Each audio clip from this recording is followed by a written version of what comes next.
tries to discover sensitive information by poking around, hence password hacker, network hacker. The correct term for this sense is cracker. Now this morning, you're going to see me using the term hacker. I personally agree with the crackers one there, but hacker or hacking was a term that was used throughout the trial, and so I'm going to go ahead and stick with that. I'm going to also apologize here. I'm going to stand up and wander around a little bit and apologize to the camera dude here, but I get somewhat passionate about this topic, and I get nervous and excited, and I start wandering around, and I want to talk and use my hands and fling them around, so please excuse me for that. I notice a number of law enforcement / Fed types in the audience that I recognize.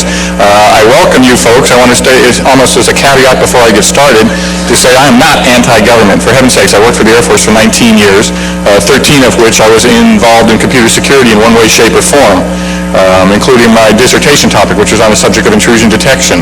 I am, however, not convinced that the government doesn't make mistakes periodically and that they're not infallible, and that's what I'm here to talk about today, is what I might refer to as a cautionary tale to both sides, because what can happen when it goes wrong? What could happen to you? You know, we have to be aware of the situation around us here. Okay, first slide. Okay, that's the obligatory corporate slide. That's who I work for now. Those are guys that are paying my bill. A little computer security company down in San Antonio, Texas. I'm in charge of the consultants, and yes, we are hiring. Okay, enough of that.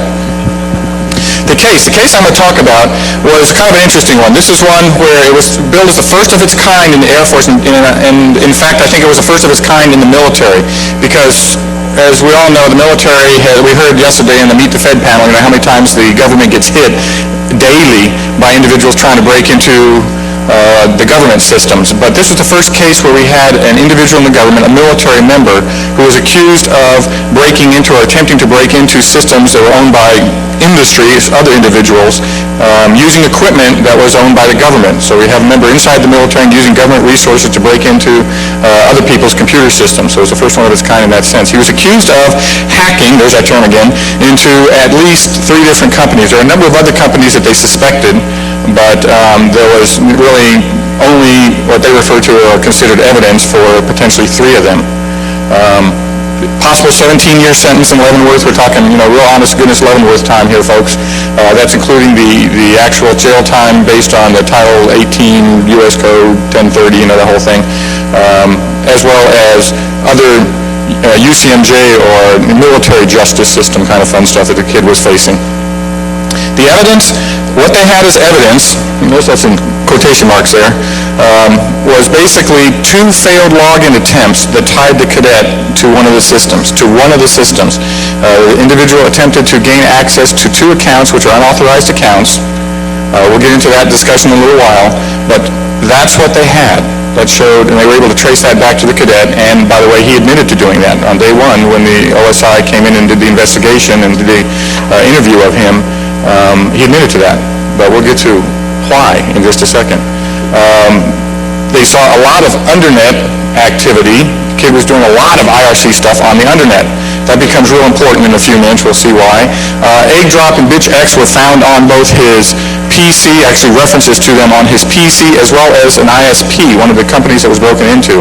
And you'll see why that's pretty important in a second. And the cast of characters, kid had a couple, you know, once again, I'm not anti-Air Force, anti-government. For heaven's sakes, it was the Air Force that was defending him, and it was the Air Force members that were on the jury there. But there were 2 prosecuting attorneys, 2 folks that were defending the cadet to begin with. There actually came in 2 more later on, because he ends up firing his first set, but we'll get into that too. It was a military trial. It was a military judge with a military jury. Okay.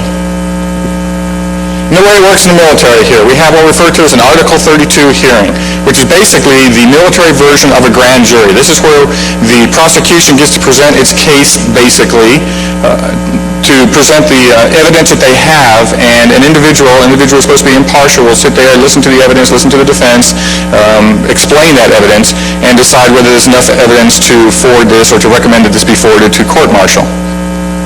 The Article 32 hearing, all of this, by the way, originally occurred in the fall of '97. By the way, it is still going on. It's not over yet, so this is being dragged on for several years. The Article 32 hearing occurred in the fall of '98.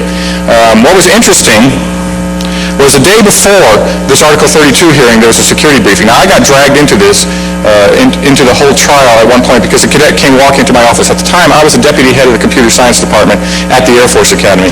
I taught the operating systems course, I taught the networks course, and I taught a course that I developed in computer security and information warfare. A number of the cadets knew me because of that, because a lot of folks are interested in the security thing. It was the most popular elective course in the major. One of these cadets had a friend who he sent to me and said, sir, you need to talk to this guy. He needs some help. And this cadet came up and came in the door and into my office and plopped down in a chair and handed me this notebook and said, sir, I need some help. I'm accused of breaking into a number of computer systems. I didn't do it. This is what they say is evidence, is a notebook full of information, and I need some help. His lawyers, his defense lawyers, are basically, no offense to them, they're lawyers, but they didn't know anything about computer science, and all this IP address, MAC address stuff was just, zooming over their heads. They didn't understand what was going on, and so he came in to see if I would help. I looked and started flipping through the pages of this and said, you got to be kidding me, this is evidence? I've got more stuff on my computer, for heaven's sakes, than you had on your machine. In fact, any one of the cadets in my operating system had more nasty stuff on their machines than this kid did. And I'm looking at this and saying, man, if this guy's going to go to jail for this, I hope nobody ever takes a look at my machine, because I'm in a heap of trouble. So I went ahead and I said, yes, I'd love to help you. Let me call you. I called the defense, his attorneys, who said, would you be willing to help?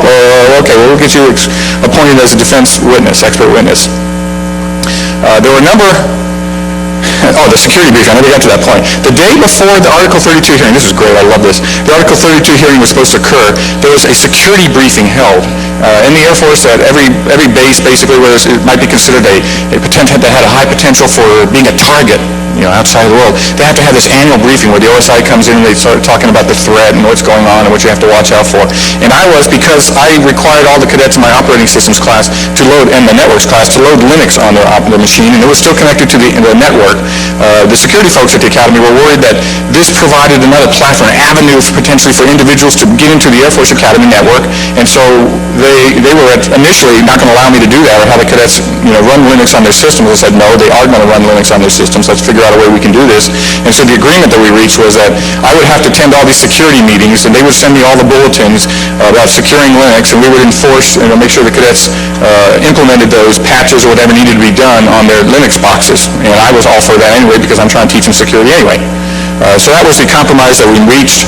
The day before the Article 32 hearing was supposed to occur, they had this annual briefing at the Air Force Academy where they invited all the security officers to come in, and they had a couple OSI special agents stand up in front to give this briefing. What was interesting was they started off this briefing with, I don't know why we're standing here in front of you guys. Heaven's sakes, I was a fraud investigator for 17 years. You guys are the experts.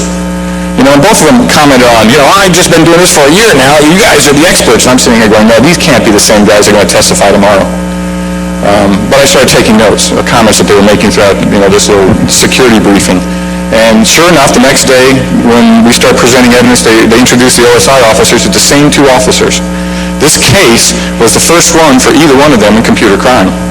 One was a fraud investigator, had been for 17 years, and the other one was a fresh, brand new OSI agent, type individual. This is their first computer crime case. We had, from the word go, I was looking through them and saying, well, what about the log files? Every Air Force base has this intrusion detection system that is monitored by the Information Warfare Center. It's a system called ASIMs. I said, where are the ASIM logs? It's showing, what's been going on here. If you're doing this stuff here, ASIM should have alerted on this. And we were told, well, remember, this is about 9 months into it. I mean, it's been 9 months, and nobody had even bothered to check for some of these logs, because most of them didn't know that in fact, I don't think anybody realized they existed, either the prosecution side or the defense. And so we were told at that point, well, someone checked, there are no logs existing. I'm thinking, well, I don't know how long they keep ASIM's logs, but that's a tremendous amount of information, so if they deleted after 6 months, it didn't surprise me. But we were being told that there was no logs. But throughout the trial, miraculously, log files just magically appeared. Just periodically, generally like the day before we were supposed to do something. The prosecution would say, oh, by the way, we found something. When did you find this? Well, we had it a couple of weeks ago, but we forgot to give it to you.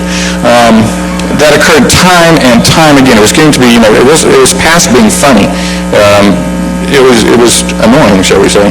at the very least. There were numerous mistakes that were made in the testimony by the investigator during this, which painted a picture of this individual, which I think affected the investigating officer. Now, what are the mistakes that I'm going to refer to here?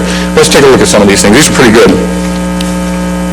We have, for example, bitch X, which I mentioned before, which was used. Everybody knows what bitch X is. Anybody who plays around with IRC knows what bitch X is used for. Well, it was described as a tool loaded by hackers to gain illegal access to computer systems.